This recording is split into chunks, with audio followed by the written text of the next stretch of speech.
January 1945, Versailles, France. The rivalry had been burning long before victory approached, shaped by campaigns, egos, and clashing philosophies. It grew through shared wars, competitive successes, and accumulated slights, turning cooperation into tension beneath Allied unity.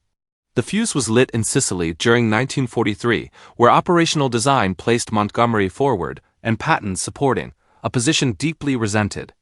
Patton interpreted British condescension as strategic arrogance, while Montgomery viewed American aggression as undisciplined enthusiasm lacking professional restraint. Competition quickly replaced cooperation, as Patton transformed assigned support into a race toward Messina, driven by pride and urgency. Montgomery arrived hours later, witnessing Patton's calculated triumph, a moment that hardened resentment and permanently personalized their professional rivalry. From Sicily onward, every joint operation carried memory, comparison, and grievance, reinforcing distrust beneath official coordination. Each man measured success against the other, interpreting decisions as judgments, praise as favoritism, and setbacks as deliberate obstruction. Montgomery believed methodical planning preserved lives and order, favoring deliberate concentration and centralized authority across campaigns. Patton believed relentless momentum saved lives faster, trusting speed, initiative, and calculated risk over prolonged preparation and cautious advance. Their philosophies collided repeatedly, not merely tactically, but culturally and psychologically within coalition warfare. British restraint and American aggression symbolized broader differences, magnified through personality, press coverage, and battlefield outcomes. Supply crises intensified resentment, especially during late 1944, when resources became weapons of influence. Patton blamed Montgomery for fuel shortages, while Montgomery blamed Patton for outrunning logistics, each narrative reinforcing mutual distrust. Market Garden became a fault line, its failure echoing through Allied command conversations afterward. Patton saw proof of overplanning and misplaced priority, while Montgomery defended necessity, deepening ideological and personal division. The Battle of the Bulge temporarily united effort. Yet rivalry resurfaced immediately through press conferences and credit disputes.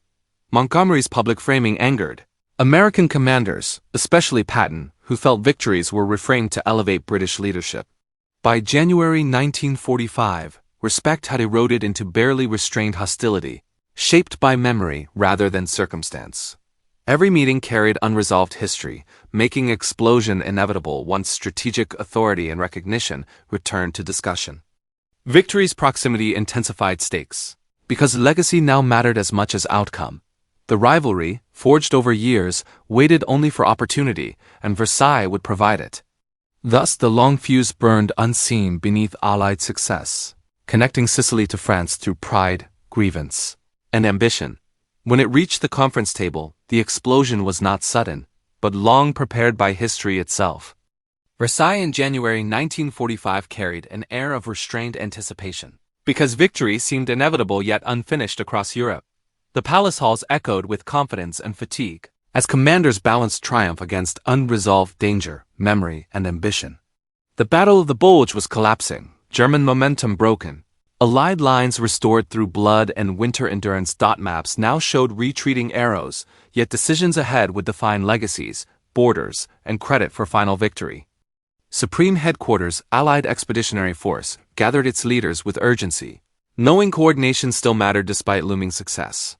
A single miscalculation could prolong war, waste lives, or fracture unity forged through years of compromise and shared sacrifice. Eisenhower presided with calm authority, aware personalities posed greater risk than enemy resistance. He understood that peace magnified ego, because triumph invites claims, arguments, and unresolved resentments among victorious men. Montgomery arrived confident, armed with statistics, maps, and a polished vision for final operations. He believed history favored clarity and control, and that unified command promised efficiency, speed, and professional execution. Bradley represented American balance, cautious yet firm, protective of national forces and hard-earned autonomy.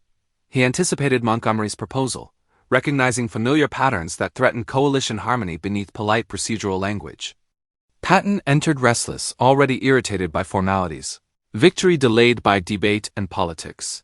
He sensed constraint more than celebration, viewing conferences as obstacles to momentum, daring, and decisive conclusion. Staff officers filled the room with notebooks and guarded expressions. Sensing volatility beneath courteous greetings. Experience taught them that proximity between strong personalities often preceded confrontation rather than cooperation. Outside the palace, soldiers advanced through snow and mud, unaware of strategic disputes shaping their future paths. Their sacrifices framed the meeting's stakes, reminding commanders that decisions here translated directly into blood and movement. Supply allocations, access choices, and command authority dominated the agenda, each loaded with implication. Who advanced first, who received fuel, and who claimed Berlin mattered deeply, symbolizing honor beyond mere tactical necessity. The atmosphere blended inevitability with tension, as though victory itself sharpened conflict rather than resolving it. All understood the war's end was near, yet agreement felt further away than enemy defeat. Versailles thus became a crucible, where triumph, rivalry, and ambition converged under ornate ceilings. What unfolded would reveal that winning wars does not end conflict, it merely changes its form. Montgomery unfolded his maps deliberately, presenting a vision shaped by method and conviction, believing war ended fastest through concentration. He argued that unity of command reduced waste, confusion, and rivalry, producing decisive pressure against a weakening enemy structure. His proposal called for a single main thrust into Germany, narrowly focused and tightly controlled under one headquarters. Such concentration, he insisted, would prevent diffusion of strength, accelerate collapse, and demonstrate professional clarity unmatched by fragmented advances. Montgomery spoke with certainty born from doctrine, emphasizing planning, preparation, and deliberate sequencing above impulsive momentum.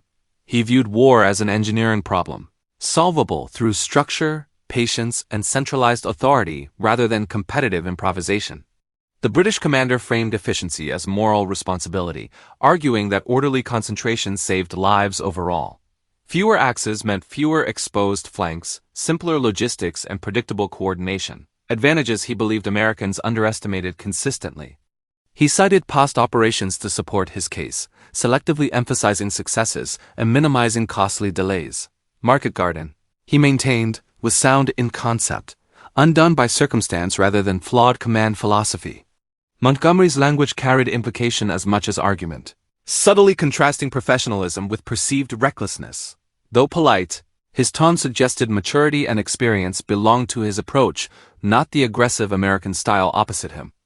He insisted nationality was irrelevant, framing command unity as technical necessity rather than political dominance. Yet, few in the room doubted whose authority he envisioned because the proposal placed him unmistakably at its center.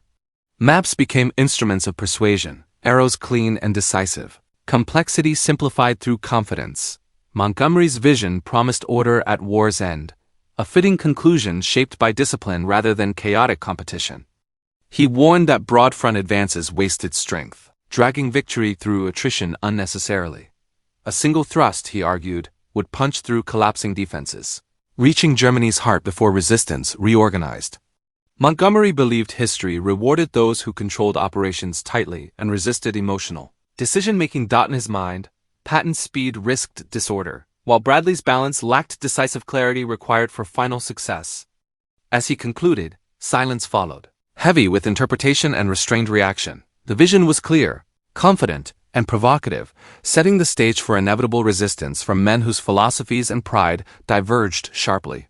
American resistance formed immediately, grounded in experience, pride, and coalition balance. As Bradley and others rejected singular control, they argued a broad front preserved flexibility, shared burden, and prevented catastrophic dependence on one commander, one axis, one vision. Bradley spoke calmly yet firmly, emphasizing American forces would not operate subordinately after years of sacrifice. The proposal, he argued, risked political rupture, morale damage, and operational brittleness, concentrating failure as dangerously as it concentrated success. Broad front strategy had sustained Allied momentum across France, absorbing shocks while exploiting opportunity. American commanders believed distributed pressure forced German collapse everywhere, denying regrouping space and preventing single-point disaster during unpredictable winter operations. They challenged Montgomery's efficiency argument, noting deliberate concentration often produced delay rather than speed. History showed overplanning consumed time, while decentralized initiative exploited fleeting weaknesses created by collapsing German cohesion and Allied numerical superiority. Bradley reminded the room that logistics favored breadth, ports, roads, depots spread across fronts. A single thrust risked supply strangulation, vulnerability to counterattack, and bottlenecks that could stall victory despite tactical breakthrough. American resistance also reflected institutional learning from previous wars and recent campaigns. They trusted adaptive command, empowered subordinates, and competitive momentum, believing diversity of effort outperformed rigid hierarchy under dynamic battlefield conditions. Underlying arguments was national pride shaped by rapid battlefield success since Normandy. American commanders refused implication of amateurism, asserting their approach delivered results faster, deeper, and more consistently than cautious alternatives. They highlighted Patton's advances, Bradley's coordination, and Eisenhower's integrative leadership as proof. Victory thus far validated broad front doctrine, making radical shift appear unnecessary, risky, and motivated more by rivalry than reason. The debate exposed cultural divergence within Allied command philosophies. British emphasis on order contrasted. American faith and initiative, each claiming moral high ground through casualty reduction and operational effectiveness. American resistance remained respectful yet unyielding, framing unity as equality rather than subordination. They would cooperate fully, but not surrender command autonomy earned through blood, competence, and demonstrated success across multiple fronts. As arguments accumulated, tension thickened the room, positions hardening quietly. What began as strategic disagreement now carried emotional weight, setting conditions for confrontation when patience finally failed.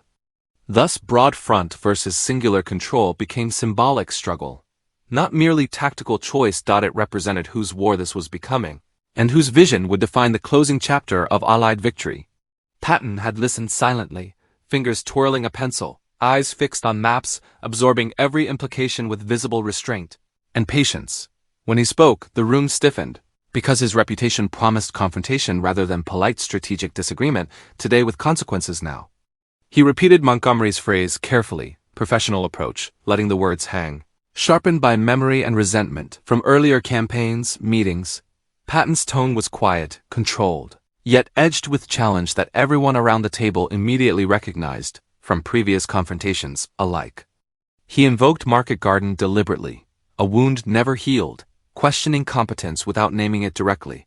During Allied memory discourse, the reference landed hard because British officers understood its cost, its failure, and its lingering shadow over winter strategy debates.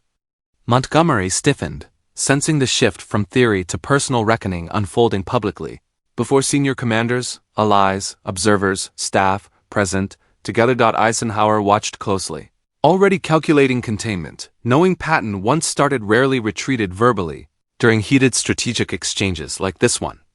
Patton contrasted speed with caution, arguing momentum ended wars faster than immaculate plans, drawn on conference tables, repeatedly, alone, ever. His words carried accusation that delay cost lives just as surely as bullets. During stalled offensives, winters, pauses, elsewhere, before. American officers shifted uneasily, recognizing truth mixed with provocation inside Patton's critique of British methods, assumptions, culture, command, style. Then. British staff bristled, hearing centuries of professionalism challenged by American bluntness across the table, meeting room, quietly, tensely, watching unfold. Patton escalated, citing Bastogne and the Rhine, victories achieved while others planned cautiously for months beforehand, elsewhere, methodically, slowly, alone. Each example sharpened the divide, transforming debate into confrontation before intervention arrived. From higher authority, leadership, restraint, diplomacy, control, urgently. Montgomery responded coldly, defending planning, dismissing reckless advance as dangerous bravado, unbecoming of responsible coalition command, leadership, tradition, ethos, norms. The exchange now burned openly, courtesy discarded beneath accumulated grievances. From Sicily, France, supplies, press, slights, egos, delays, winters, losses. Eisenhower attempted interruption, raising his voice slightly, signaling limits to decorum, unity, authority, patience, diplomacy, control, restraint, professionalism, order. Now, Patton ignored the cue, driven by momentum of speech and belief, forged in battle, speed, risk, conviction, experience, identity, hardened. The table felt smaller, tension compressing space between uniforms and flags, representing alliance, pride, nations, history, authority, futures, outcomes, together. Every word now carried consequence. Recorded by memory, if not minutes, taken officially, later, retold, debated, judged, weighed, endlessly, afterward. Patton's final thrust cut deepest, questioning Montgomery's suitability for decisive command. During war's closing weeks, climax, culmination, finale, moment, possible. Gasps followed, silence spreading, as decorum collapsed completely before stunned officers, aides, generals, witnesses, allies, observers frozen, shocked together, there. In that moment, rivalry eclipsed restraint, years erupting into seconds, before supreme command, history, victory, collapse, risk, alliance, balance, trembled. Eisenhower realized containment had failed, and consequences would follow immediately, across corridors, cables, meetings, apologies, diplomacy, weeks, nights, damage, control. Market Garden returned to the room like a ghost, uninvited yet unavoidable, carrying with it bridges unmet, promises broken, and confidence shattered. Every officer present understood the operation's scale. Ambition and failure, still debated months later, still sensitive, still personal. Patton remembered fuel diverted, momentum halted, opportunities lost while attention fixed northward. Toward an airborne gamble he never trusted. To him, Market Garden symbolized caution disguised as brilliance, a plan that demanded perfection yet allowed no margin for human error. British officers remembered desperation, a chance to end the war quickly, to cross the Rhine before winter hardened resistance. They recalled intelligence uncertainties, weather risks, and German resilience, factors rarely acknowledged by critics, especially blunt American ones. Montgomery had defended Market Garden relentlessly, framing it as nearly successful, undermined by bad luck rather than flawed conception. That narrative clashed with American recollections, where nearly did not count, and losses demanded accountability, not rhetorical reframing. Maps from September resurfaced mentally, bridges at Eindhoven, Nijmegen, Arnhem, names etched with frustration and grief. Each location represented airborne units isolated, armor delayed, coordination strained. Optimism eroded under enemy counterattack, stubborn defense. For Eisenhower, Market Garden was a lesson in coalition strain, where trust fractured quietly, beneath shared objectives and public unity. He had approved the plan, shared responsibility, yet bore the burden of mediating its aftermath, quietly absorbing criticism from all sides. Patton never forgave the decision, believing his Third Army, starved of fuel, could have breached Germany sooner. That conviction hardened into certainty, repeated to staff, friends, and anyone listening, becoming part of his personal wartime mythology. Montgomery, meanwhile, viewed Patton's complaints as reckless bravado, blind to logistical realities and coalition necessities. He saw American impatience as dangerous, a threat to methodical victory, especially when facing a still capable German defense. Market Garden thus became shorthand, not merely an operation, but a symbol wielded in arguments, accusations, and wounded pride. Its memory sharpened every exchange, ensuring no strategic discussion remained purely theoretical afterward. Staff officers sensed this history beneath the January meeting, invisible yet dominant, shaping tone, posture, and response. They knew words spoken now echoed September's failures, amplifying stakes beyond immediate plans for Germany's final defeat. Old wounds reopened easily because none had truly healed, only scabbed over by subsequent victories. Bastogne, the Bulge, the Rhine had not erased Arnhem. They merely postponed reckoning, now resurfacing around a polished table. In revisiting Market Garden, the alliance confronted its own fractures, masked by success but never resolved. Victory approached, yet unity remained fragile, strained by memory, ego, and divergent visions of how war should end.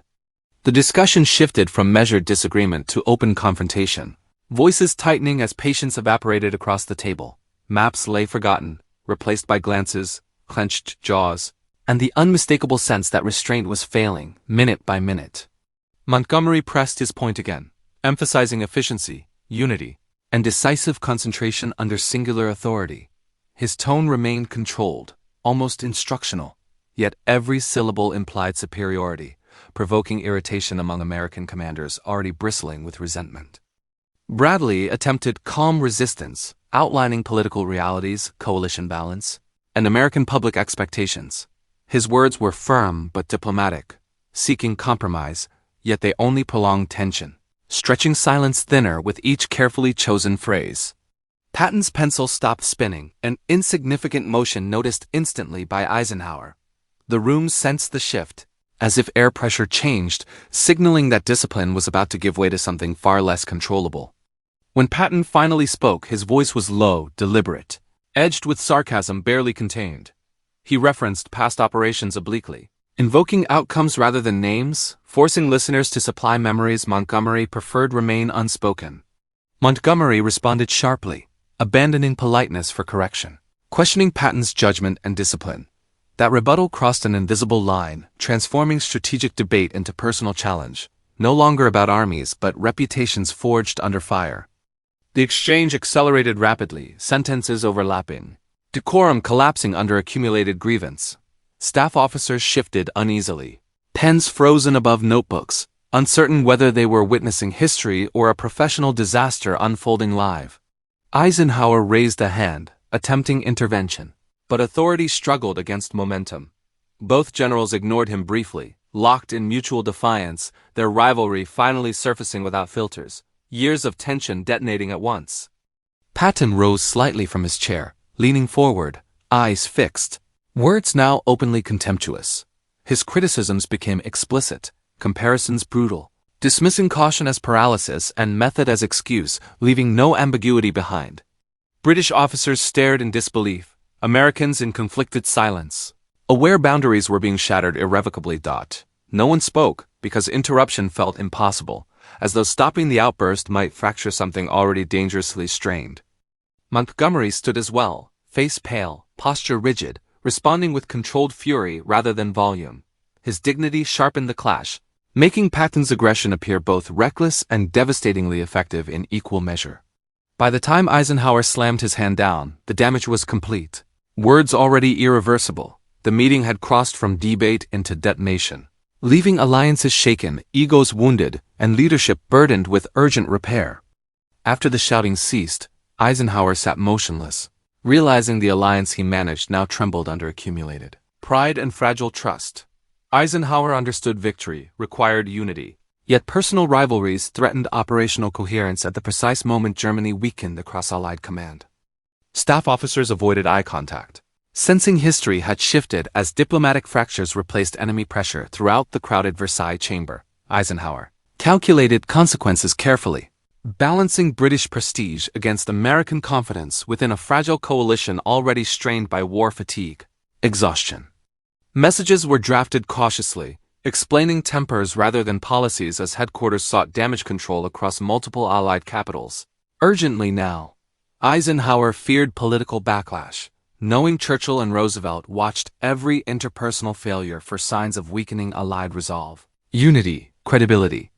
Montgomery retreated into formality, interpreting restraint as discipline while resentment hardened privately within British command circles. Deeply, silently afterward, alone, Patton left unapologetic, convinced blunt truth served victory better than decorum despite diplomatic costs, reputational risk, and leadership frustration mounting. Eisenhower summoned aides immediately, instructing careful narratives to prevent press exploitation during sensitive endgame operations. Across liberated Europe, already unstable, control of perception mattered now, as much as armored divisions or supply routes sustaining Allied morale, legitimacy, authority, cohesion, unity. Private cables reassured London, emphasizing unity while omitting incendiary language from the meeting deliberately, strategically, to preserve trust, stability, cooperation. Similar messages reached Washington, framing disagreement as healthy debate rather than rupture within victorious coalition. Nearing Germany's collapse, final phase. Eisenhower personally reflected that command meant absorbing ego collisions without public fracture during coalition warfare.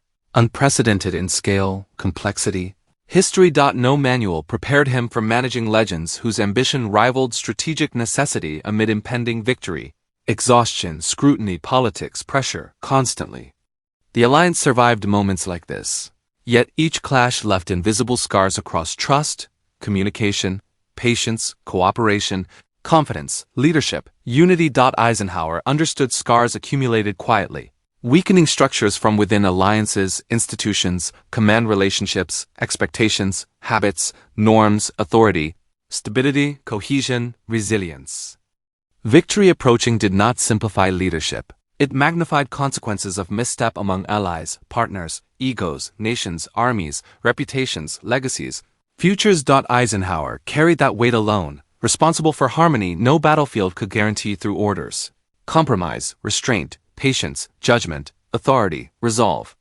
That night in Versailles lingered, echoing louder than artillery reports within Eisenhower's thoughts, conscience, memory, leadership, burdens, doubts, calculations, responsibilities. He knew repair must begin immediately, before resentment hardened into obstruction across staffs, commands, cultures, priorities, egos, alliances, trust, cooperation. Meetings were scheduled carefully, separating personalities while aligning operational objectives through intermediaries, protocols, diplomacy, routine, process, structure, authority, consensus, discipline. Eisenhower accepted compromise as currency of coalition warfighting, balancing speed, ambition, pride, nationality, politics, perception, trust, unity, patience, restraint, endurance. The nightmare was not defeat, but allies unraveling at victory's edge through ego, miscommunication, rivalry, pride, exhaustion, ambition, discord, fracture. Eisenhower resolved the alliance would hold, whatever personal costs required through patience, diplomacy, authority, restraint, leadership, endurance, compromise, sacrifice, vigilance. After the meeting, Eisenhower initiated careful damage control across commands, knowing unity mattered more than bruised pride during final weeks. Private messages reassured British and American leaders, framing confrontation as stress rather than fracture within victorious coalition, nearing Germany's collapse. Staff officers coordinated narratives, limiting leaks while redirecting attention toward operational progress along the Rhine. Frontlines during winter offensives ongoing. Eisenhower emphasized procedure and discipline, preventing personal animosity from infecting planning conferences thereafter. Across multinational headquarters, staffs, commands, armies, leadership, Montgomery received diplomatic assurances, preserving British prestige while quietly sidelining ambitions for singular command. During forthcoming German penetration phases, Operations Patton was counseled privately, reminded restraint served coalition success despite battlefield brilliance and public acclaim, earned earlier campaigns, victories, momentum. Formal apologies never surfaced. Instead, pragmatic silence allowed momentum to continue unimpeded across advancing fronts, schedules, logistics, coordination, trust, unity. Commanders focused maps and timetables, channeling competitive energies into synchronized advances toward Germany. Through winter, rivers, cities, defenses, resistance, collapse. Press briefings avoided personalities, highlighting collective achievement and disciplined cooperation among Allied forces. Across Europe, armies, services, commands, nations, peoples, political leaders accepted explanations, valuing battlefield results over interpersonal drama nearing victory. During January 1945, Europe, collapsing, regimes, surrender. Behind closed doors, Eisenhower mediated continuously, balancing egos through assignments, praise, and restraint across commands, meetings, cables, visits, negotiations, patience. He understood coalition warfare demanded emotional management equal to logistical mastery. During final campaigns, alliances, pressures, stresses, ambitions, histories, memories. Operational tempo resumed dominance, with armored columns advancing faster than lingering resentments, across valleys, rivers, towns, highways, defenses, morale, cohesion. The coalition held, because success provided common purpose stronger than rivalry. During closing months, sacrifices, losses, endurance, trust, necessity, survival. Lessons circulated quietly, reinforcing boundaries of candor within multinational command structures shaped by experience, hierarchy, politics, culture, history, necessity, caution. Future meetings adopted firmer moderation, preventing sparks from igniting broader disputes. Among leaders, staffs, nations, allies, partners, egos, ambitions, tensions. Eisenhower accepted personal fatigue, knowing stewardship required constant vigilance until war's conclusion across Europe, armies, allies, negotiations, endings, transitions, responsibilities. He carried memories of that meeting as cautionary reminders rather than grievances, shaping judgment, restraint, diplomacy, leadership, patience, humility, balance. Damage control succeeded because outcomes favored unity, validating Eisenhower's measured approach during fragile alliances, coalitions, crises, personalities, ambitions, pressures, victories. The war pressed onward, leaving little time for lingering discord. Amid advances, retreats, collapses, surrenders, negotiations, losses, hopes, fears, endings. Allied machinery functioned again, proving institutions could absorb shocks of personality. During coalition, command, warfare, pressure, stress, ambition, friction, conflict. Maps replaced memories. Objectives replaced insults. Progress replaced argument. Across planning, execution, coordination, momentum, trust, unity, discipline, purpose, leadership, resolve, focus. Holding the coalition together required silence as much as speech. During victory, endings, egos, tempers, fatigue, politics, alliances, command, responsibility. Eisenhower ensured history remembered success, not the fractures narrowly avoided within leadership, coalitions, meetings, tempers, wars, endings, legacies, costs, unity. The war concluded with Germany's surrender, yet the echoes of Versailles lingered, embedding memories of confrontation, tension, and competing ambition deep within Allied leadership circles. Victory was tangible, measurable across liberated towns, rivers crossed, and enemy forces disarmed. Yet psychological and interpersonal scars persisted, subtle and persistent. Patton's reputation as a fearless, blunt, and aggressive commander remained intact, enhanced by victories achieved through rapid maneuver, risk-taking, and audacious operational tempo across Europe. His methods provoked admiration and exasperation in equal measure, influencing post-war military studies, doctrine debates, and perceptions of command style for decades to come. Montgomery retained his claim to professionalism, planning, and strategic patience, emphasizing preparation and methodical execution as virtues, even when challenged by dramatic displays of initiative. His insistence on concentration and discipline provided counterpoint to Patton's impulsive audacity, ensuring his influence on coalition planning and British military doctrine endured. Eisenhower emerged as the linchpin of coalition cohesion, demonstrating patience, restraint, and skillful diplomacy, managing personalities while maintaining operational focus on ultimate objectives. His ability to contain conflict while sustaining unity allowed aid armies to continue advancing without distraction, securing final objectives in Germany and beyond. The meeting became emblematic of the tension between personality and strategy, highlighting the human dimension of coalition warfare under extreme stress. Command required balancing brilliance with caution, ego with practicality, and ambition with collective responsibility in ways textbooks could barely capture. Allied officers learned from this encounter, understanding that leadership involved negotiation as much as orders, persuasion as much as authority, and timing as much as force. Future campaigns reflected this awareness, subtly shaping how coalition headquarters structured discussions, decision-making, and conflict resolution under wartime pressures. Patton and Montgomery's rivalry entered legend, studied as a case of competing philosophies and cultural differences in multinational operations, influencing military education for generations.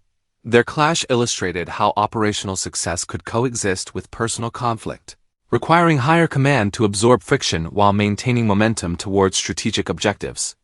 The fractures tested unity but also reinforced the resilience of the coalition, proving that diverse personalities could be harnessed without collapsing command structures or halting operations. Entirely, Eisenhower's interventions, combined with mutual respect for results, allowed strategic objectives to prevail over personal disputes. The psychological legacy endured in memoirs, histories, and oral accounts, shaping public perceptions of leadership, courage, and confrontation within Allied command.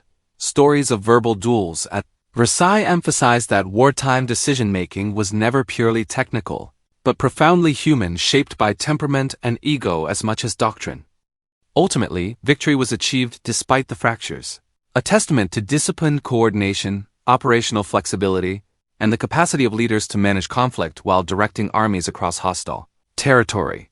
The war's conclusion confirmed that personal tensions could coexist with professional achievement, yielding results greater than individual ambitions alone could produce. The meeting at Versailles remained a historical touchstone, a reminder that command is simultaneously about strategy, people, and negotiation under pressure. It exemplified the delicate balance of authority, patience, courage, and diplomacy required to turn divergent personalities into a coherent force capable of winning a global war.